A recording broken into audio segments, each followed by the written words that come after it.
Test 1, 2. Cool, you can hear me.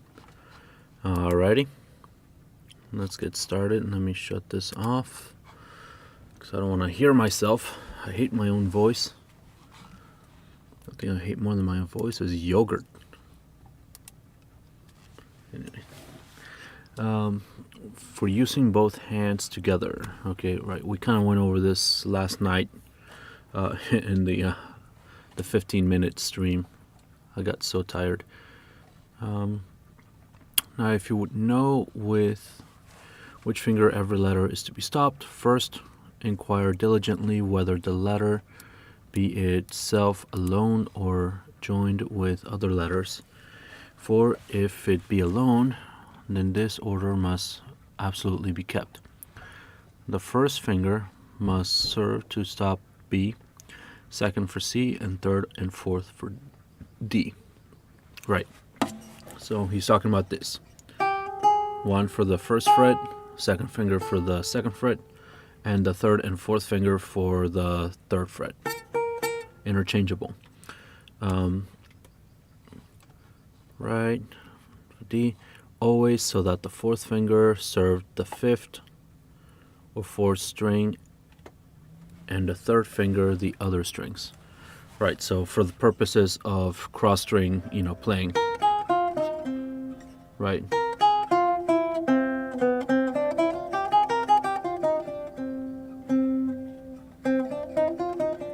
And this is kind of came up in Lord Willoughby's Welcome Home.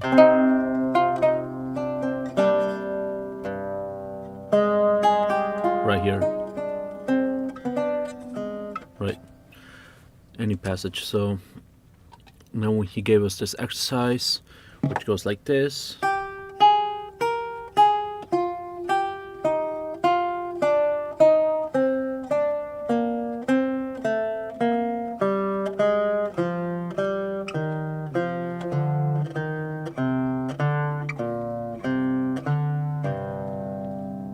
Right.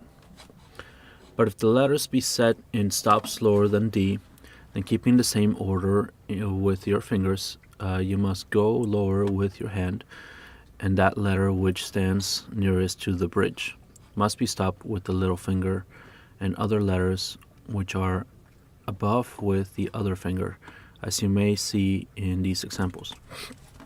I'm not sure I get this one, not the way it's written at least. Let's see, let me reread this. But if the letters be set in stops lower than D, does he mean lower in pitch or lower in position? I think he means position. Then keeping the same order with your fingers, must go lower with your hand, and that letter which stands nearest the bridge. Right, so I guess he's talking going beyond D. Use the pinky as opposed to sliding. Use a 3 on the 3rd fret and use the pinky for the 4th fret.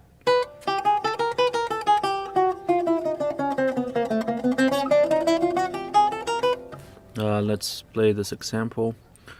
Hang on, let me reread this. Must be stopped with the little finger and the other letters which are above the other fingers.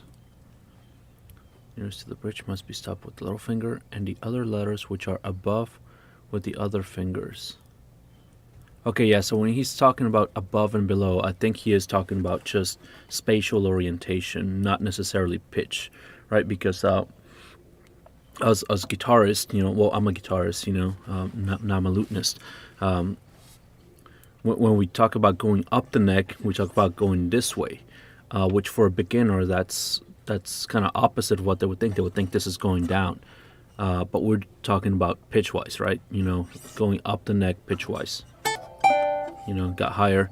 Same thing in the so that's on the x-axis. On the y-axis, it's going to be also opposite. So going spatially down is going up, right? Because pitch-wise. I moved down spatially, but pitch-wise I went up. Here I'm moving down pitch-wise. But he's talking about spatial. Let's play this example. So he's got...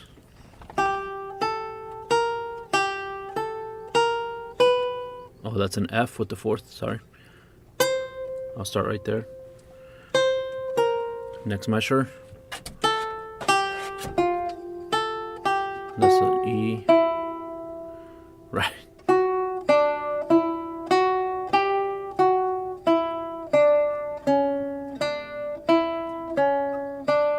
That's an H. So here's my H. Right, so I shift the positions now, and he says, and in this other, and excuse me for 1 second, my dog wants to get out.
Right, I'm back.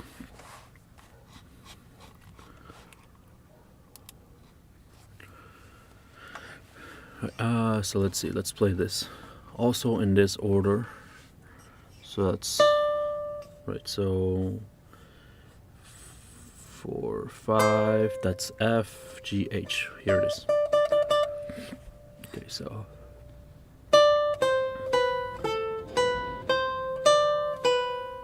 right, that's 1. I'm confusing E with C. That's why.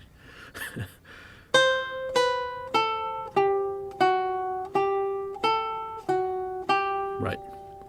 Also, if such letters singly placed beyond the fret D shall happen to be in more strings, a diminution.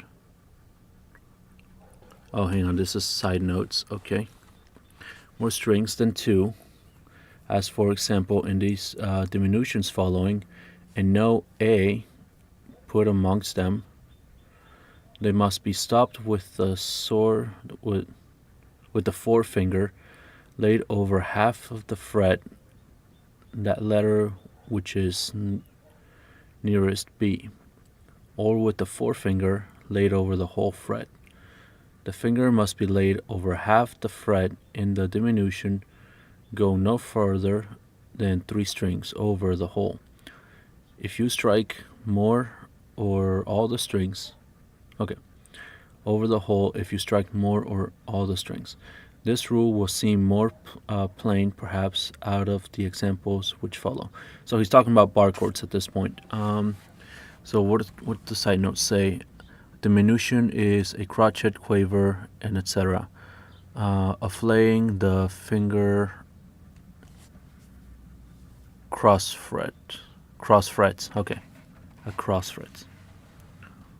The finger must be laid over half the fret if the diminution,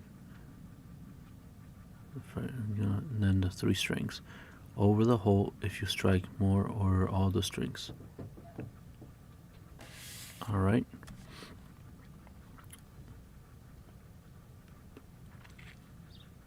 So I guess he's talking about an example wherein the first finger is to be laid over half the fret E, only in the 3 first strings, where A is none of the letters. Okay.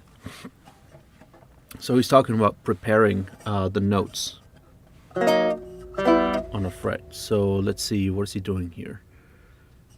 In this case, I'm going to be on the E position. So I have this.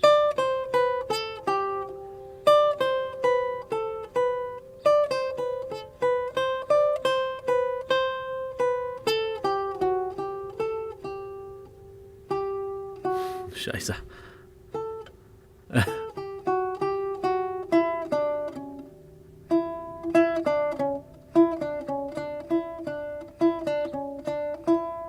That should be an E, right? Actually, this could be a C, so I'll probably have a position shift in here.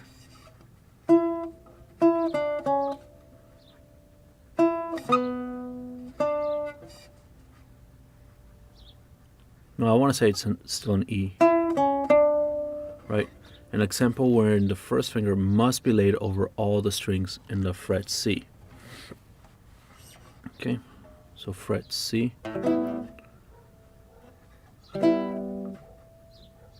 1, 2, 3. Right, okay. Over all the strings.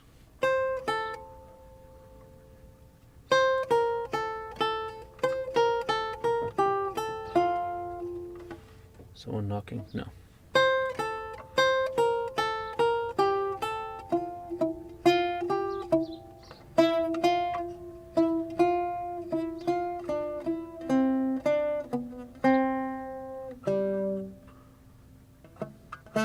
Right.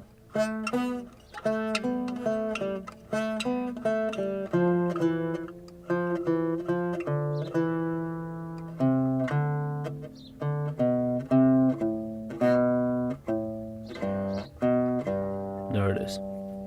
Okay, so it's just preparing stuff. Okay, easy enough.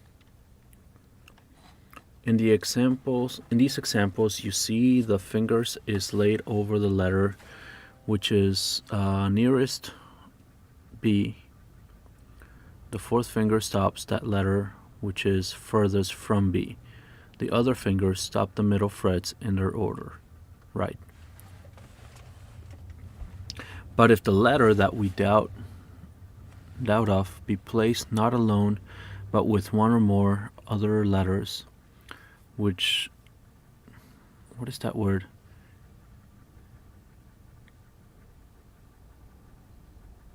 Why? Conjunction?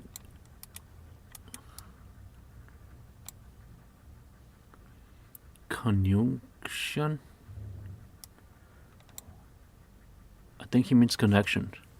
Which connection we for this time will call agrissa?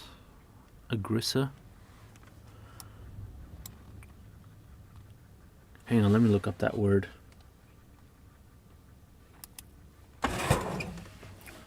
So let's see.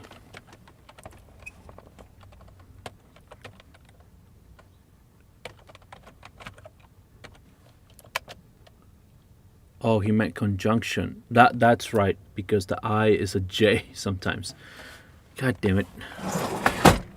But if the letter that we doubt of be placed not alone, but with one more other letters, which conjunction we for this time will call agrissa, then the difficulty is greater. Neither can anything certainly be prescribed in this case, but that which use and custom doth teach us, yet so far as I can, will provide that thou shalt not be destitute of help. First, keep this rule, that how oftsoever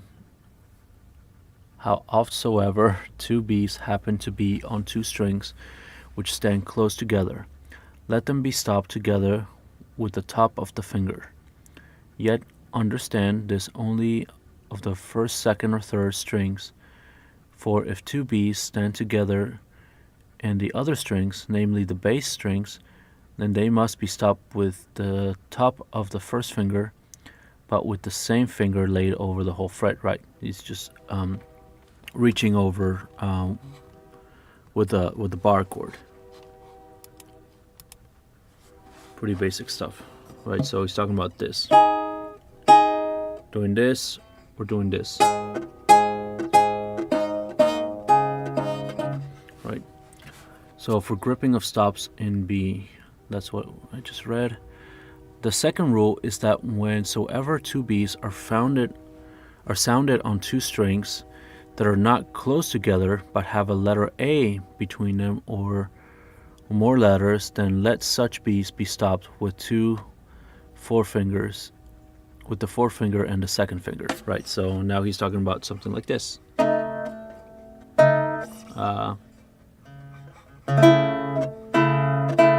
Right? Or this. Something like that, whatever. The third rule is that whensoever the said bees shall happen to be on two... Wait, didn't I just read that? I don't know. I don't think I did. The third rule is that whensoever the said bees shall happen to be on two or more strings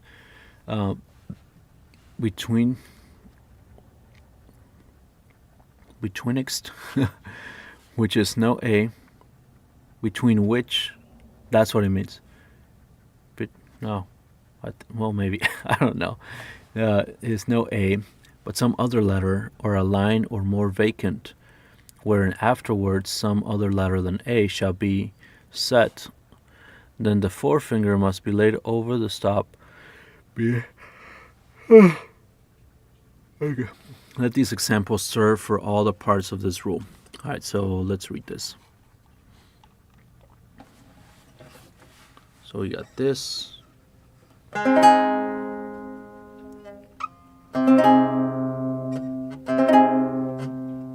Right.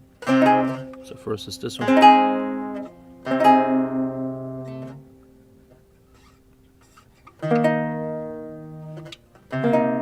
Right. Is that right? don't think it is.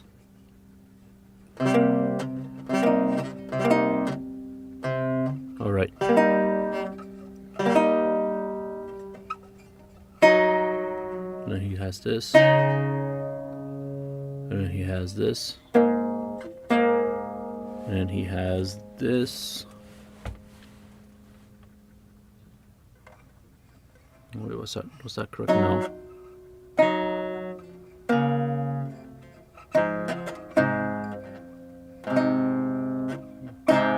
That. And then he has this. And then he has this. Here you would use the bar. And then he's got this.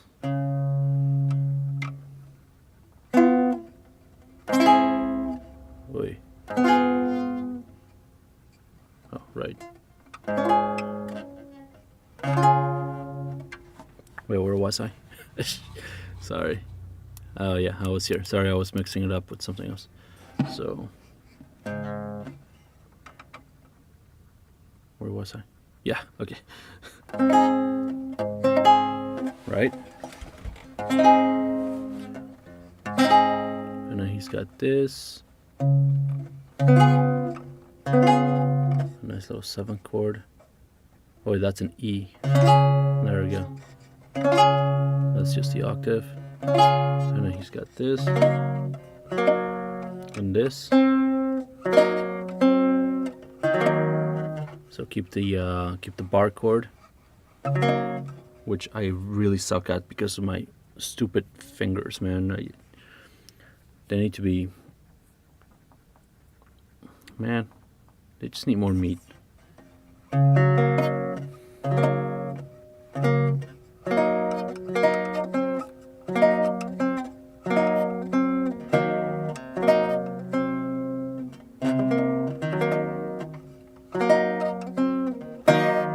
Right?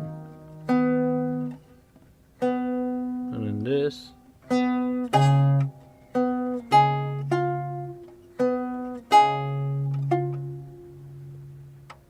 And this. Right?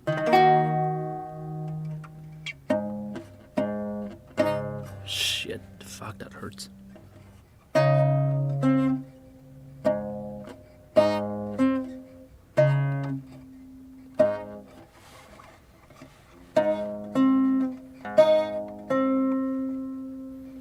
And then that same chord, but here.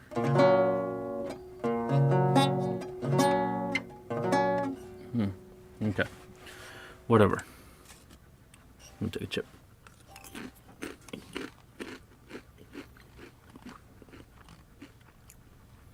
He did say it was difficult, so. Alright, let's read on here. And because it is impossible to set down in writing particularly all these things which we shall find by daily use necessary to concern this chapter, I have placed here certain of the common grises or stops. Let me look up that word. I want to make sure I'm saying it correctly.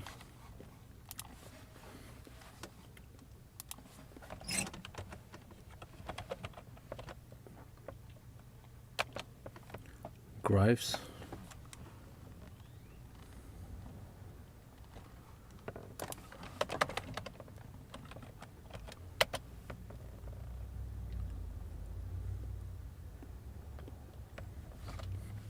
Let me look up Renaissance.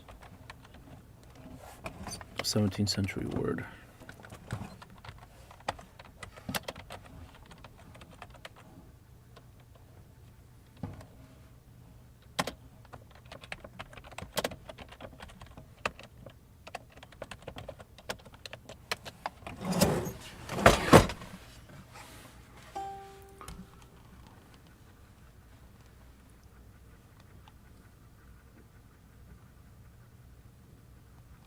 No, I think it's 2 S's.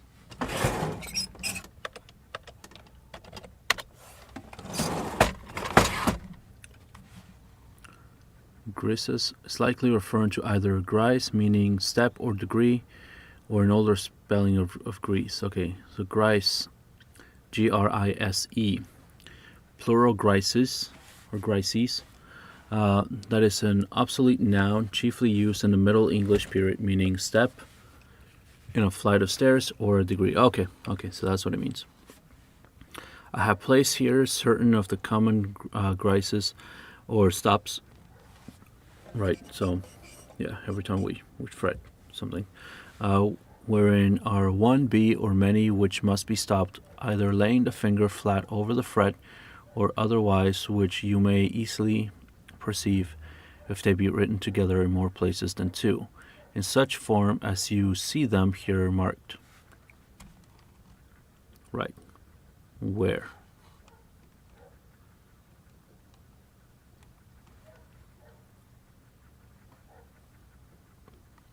I wonder why they put the words. It's like anticipating the word of the next text. Maybe that's because they didn't. It doesn't look like they're using page numbers. I mean, this is just PDF page. Doesn't look like it's part of the manuscript itself. So maybe that was a way of keeping order or track of the papers, if they fell or got scattered or something. Maybe, I don't know. I'm speculating.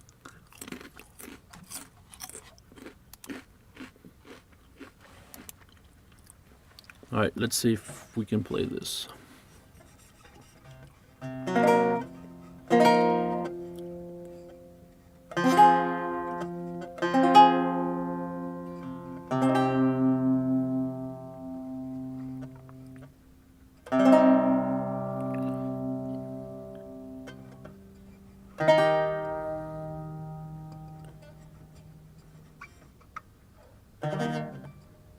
Oh, interesting.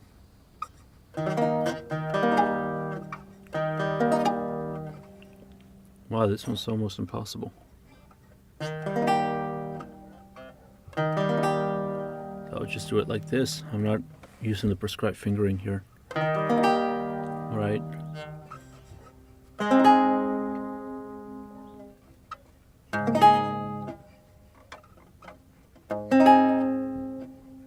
Right. And then I keep mixing up the B's and the D's here.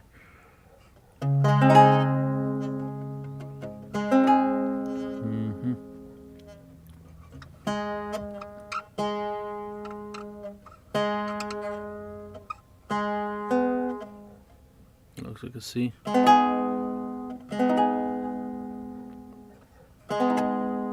Right, and then we have,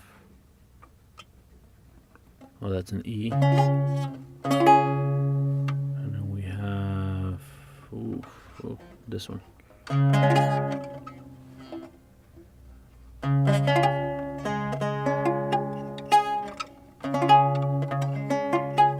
Fuck, man, these are tough. I don't like that chord. I really don't like that chord. God damn it.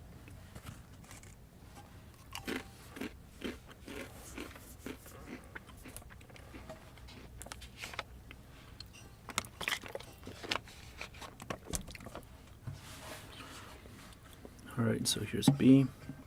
My 4.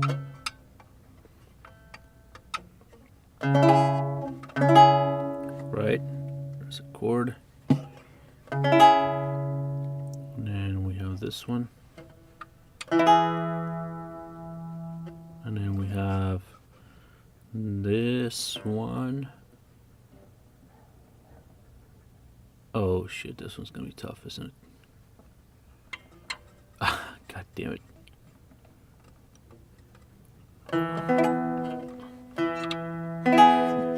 This is torture. Fuck. Okay, at least I can get it sounding right. Alright, next one.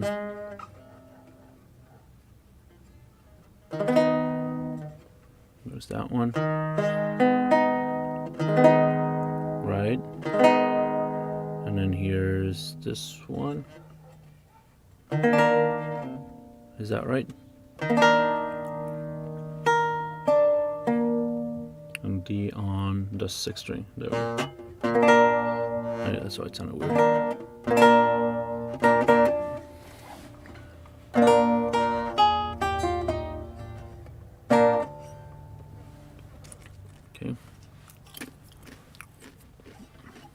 got this one. All right, this one's gonna be tough.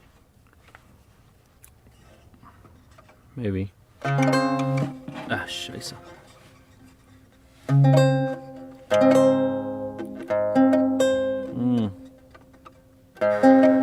Ah, fuck. I really hate my fingers.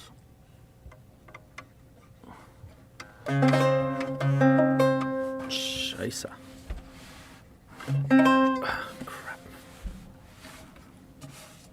And the bowl back, it's not helping. It keeps wanting to do that, and then my hand is having to do this as a result. You know, I need to be able to lay this fucking finger flat, you know.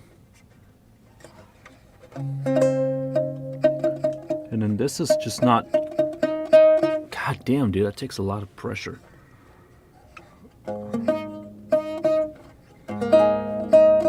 See, I can do it with that portion of the finger, but not this one, because the flesh is weak. All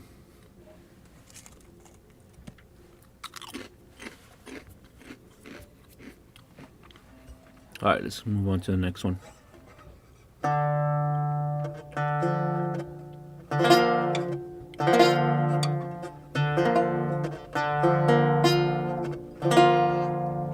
Right. And then there's this one.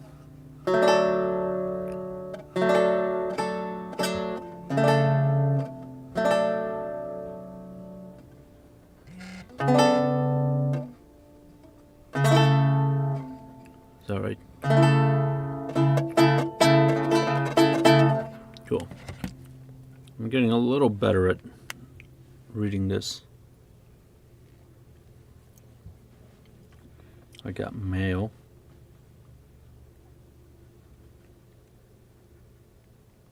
Cool. All right, sweet. Excuse me for 1 second.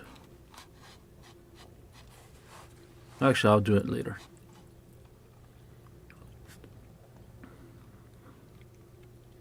Belonging to lute playing. Where marked the finger must be laid. Cross the fret often. Nay. Where marked the finger must be laid. Cross the fret often. Nay, very oftentimes, though you find but one letter of a kind in that fret, that the other may be the swifter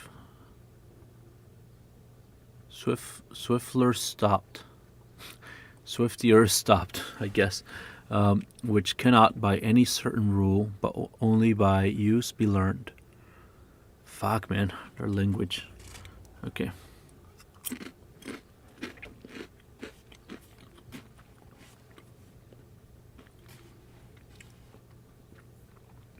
All right, let's try this again.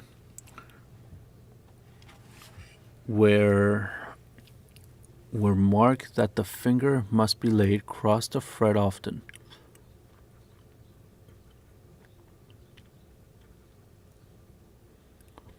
Nay, very oftentimes.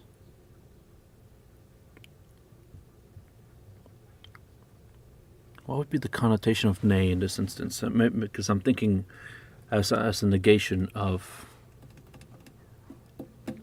though you find but one letter of a kind in that fret, that the other may be the swifter stopped, maybe the swiftler stopped, which cannot by any certain rule, but only by use be learned. I don't know what the hell he's talking about here. Jesus Christ. Can't these people just talk straight?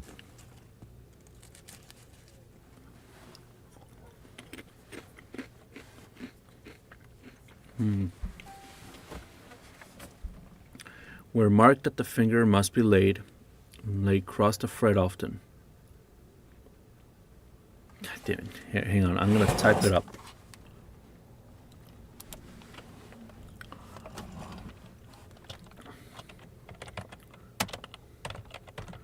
mark that.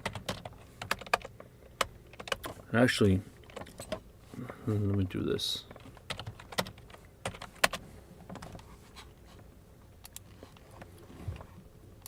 I'll type it up here. Shut up.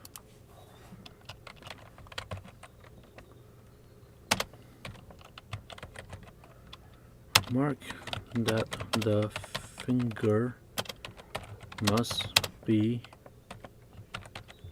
laid across the fret often.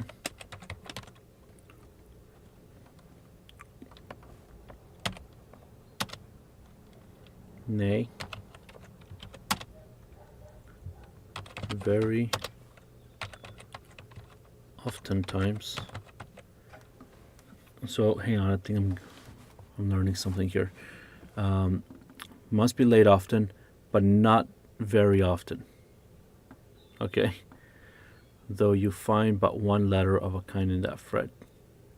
That the other may be the swiftler stop. God damn it, I hate that word so much. Swiftler. It makes no sense to me. Very oftentimes. Though you find but one letter of a kind in that fret.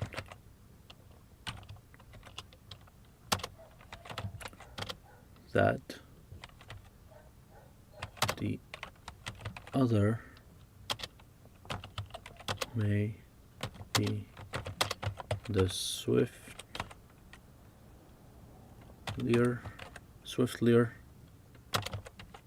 stopped,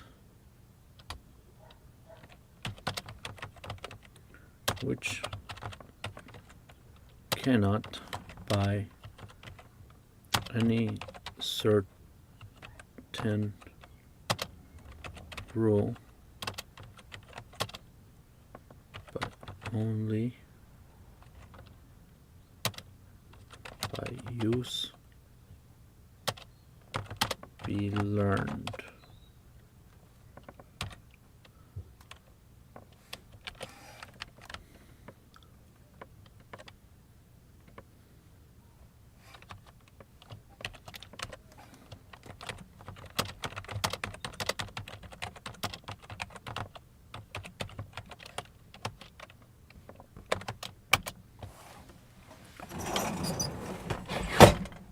All right, so here's why I was typing it. I'm typing it into ChatGPT, and I asked it to type this in modern vernacular, right?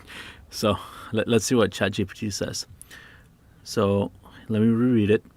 We're marked that the finger must be laid across the fret often, nay, very oftentimes, though you find but one letter of a kind in that fret, that the other may be swiftlier stopped, which cannot by any certain rule, but only by use be learned.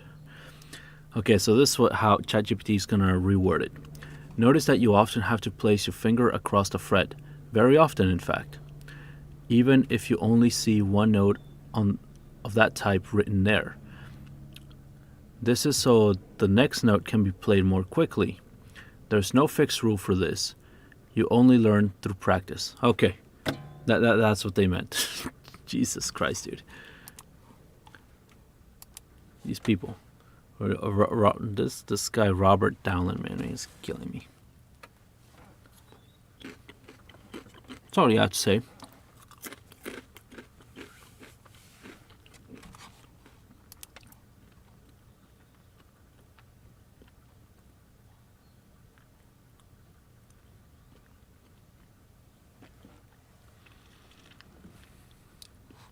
Right, so basically, what Jean-Baptiste is saying here, and this is Jean-Baptiste talking, even though it's compiled by Robert, what he's saying is, it's easier, it's more practical to just have a bar somewhere, especially for scalar runs, as opposed to doing this.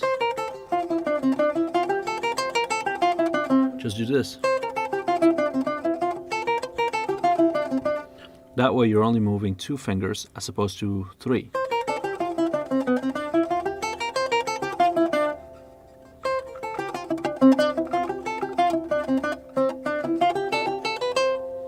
So forth, so on.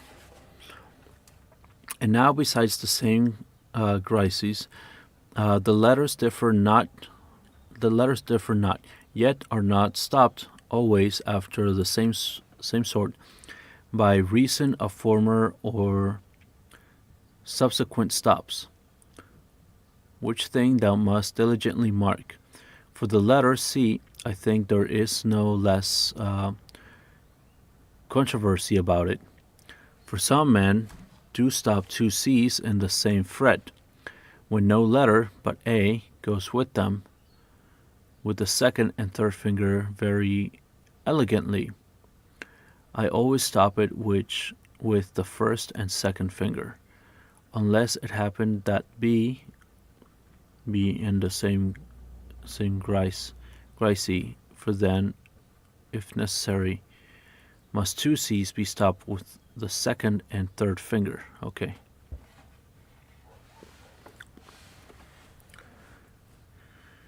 But if the said 2 C's and with them other letters than A, you must lay your finger across the fret, though not always, yet most an end. If those letters be under C, which otherwise should, according to the rules, be stopped second finger, unless it chance that after the grisey wherein it is played, another C follows immediately in some other string, because to the end of the first, namely the letter which is set in some bass may better be held, it must needs be stopped with the first finger. And this shall suffice for the letter C. More and more certain rules you shall gather by use and practice, yet have I set down some examples. Let the obscureness of these things I have delivered might hinder thee. And then there's a playing example. I'm going to stop right here because I'm getting sleepy again. I'll probably be back later. And I'll play through this when I get back.